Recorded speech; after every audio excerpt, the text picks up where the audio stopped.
खारिज हो गई है। क्या आपकी याचिका थी और कोर्ट ने क्या कह के खारिज किया? देखिए, प्रयागराज में दिव्य और महाकुंभ का आयोजन उत्तर प्रदेश सरकार ने किया।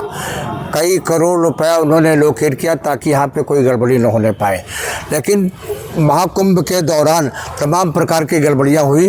चाहे पांटून पुल बंद होने की गड़बड़ी हो, चाहे भगदड़ होने की गड़बड़ी हो, चाहे क्राउड मैनेजमेंट की गड़बड़ी हो, चाहे दिनेश शास्त्री के मोर्चे वाले बयान की गड़बड़ी हो, चाहे तमाम श्रद्धालुओं को 30 से 40 किलोमीटर पैदल चलाने की गड़बड़ी हो, चाहे नाव की मनमानी वसूलने की गड़बड़ी हो, तमाम, और चाहे आय व्यय के हिसाब लेने की गड़बड़ी हो, ये सारे इशू को लेकर के मैंने एक जनहित याचिका माननीय उच्च न्यायालय में श्री केशव सिंह जी, श्री योगेंद्र कुमार पांडे जी और श्री कमलेश सिंह की ओर से दाखिल किया, जिसमें मैं, सुनीता शर्मा एडवोकेट, यादवेन जी और अमोल श्रीवास्तव एडवोकेट थे।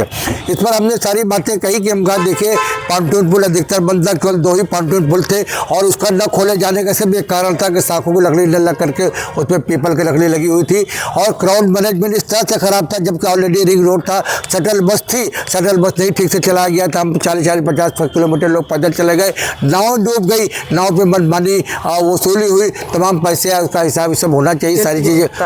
जल की गुणवत्ता बहुत खराब। जल की गुणवत्ता के बारे में मैं बताऊँ, एनजीटी के सेंट्रल पोल्यूशन कंट्रोल बोर्ड की रिपोर्ट, एनजीटी के जो जजमेंट में है, जो उन्होंने कहा कि बीओडी, सीओडी और फीकल कोलीफॉर्म बहुत अधिक है, गंगा के पानी न नहाने योग्य है न पीने योग्य है। और नवंबर के महीने में हमने एक पीएल दाखिल की थी माननीय उच्च न्यायालय में, उत्तर प्रदेश सरकार से पूछा जाए कि महाकुंभ में किस प्रकार से पर्याप्त स्वच्छ जल देंगे। उस पर कोर्ट ने काउंटर मांगा था, लेकिन उसका जवाब उत्तर प्रदेश सरकार ने नहीं दिया।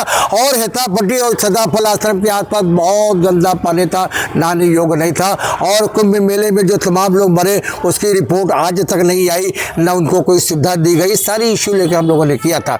माननीय उच्च न्यायालय ने केवल 3-4 इशू को लेकर हमारी याचिका दाखिल की। पहले तो उन्होंने कहा कि जो अखबार में समाचार निकला हुआ इसको हम एथेंटिसिटी नहीं मानते हैं, एक जजमेंट का हवाला भी दे सुप्रीम कोर्ट में। इस संबंध में मैं क्रिटिसाइज न करता हुआ माननीय उच्च न्यायालय के जजमेंट को ये कहना चाहूँगा, अखबार सोर्स ऑफ इंफॉर्मेशन है। तमाम मुकदमे पीएल माननीय उच्च न्यायालय ने सुप्रीम कोर्ट ने अखबार में प्रकाशित समाचार को लेकर के तमाम पीएल को संज्ञान लेकर सुमोटो पीएल लिए, तो ये बात नहीं मानी जाएगी। दूसरी चीज़, कोर्ट ने यह कहा कि ऑलरेडी सुरेश चंद्र पांडे ने इस इश्यू को लेकर याचिका दाखिल की थी। मैं इस संबंध में कहना चाहूँगा कि सुरेश चंद्र पांडे ने जो याचिका दाखिल की थी केवल एक इशू को लेकर भगदड़ के किया था। माननीय उच्च न्यायालय ने एक बात और कही, उत्तर प्रदेश सरकार ने ऑलरेडी इंक्वायरी सेटअप कर रखी है, उत्तर प्रदेश सरकार ने केवल भगदड़ के इशू को लेकर करी है, लेकिन बाकी इशू पर नहीं किए। सवाल है ये सब सारी सारी जितनी बातें हैं ये मानवीय संवेदना, हाँ, सब सारी मानवीय संवेदनाओं से जुड़ी हुई है। और ये जो माननीय उच्च न्यायालय का जजमेंट आया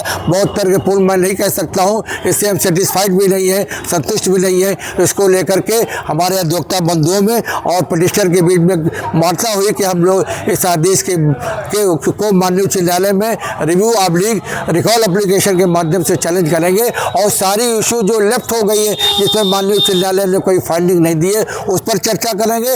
और अखबार का सोर्स ऑफ इंफॉर्मेशन है या नहीं है, और अन्य जो पीएल का जिक्र किया है माननीय कोर्ट, उसकी क्या एथेंटिसिटी है, इसकी क्या वैल्यू, ये सारी बात कहेंगे। और अगर कोशिश करेंगे कि माननीय उच्च न्यायालय के सामने हम इस बात को रखें, और माननीय उच्च न्यायालय अगर हमारी बात समझती है, हमारी बात को कहती है तो बहुत अच्छा, उनका स्वागत है।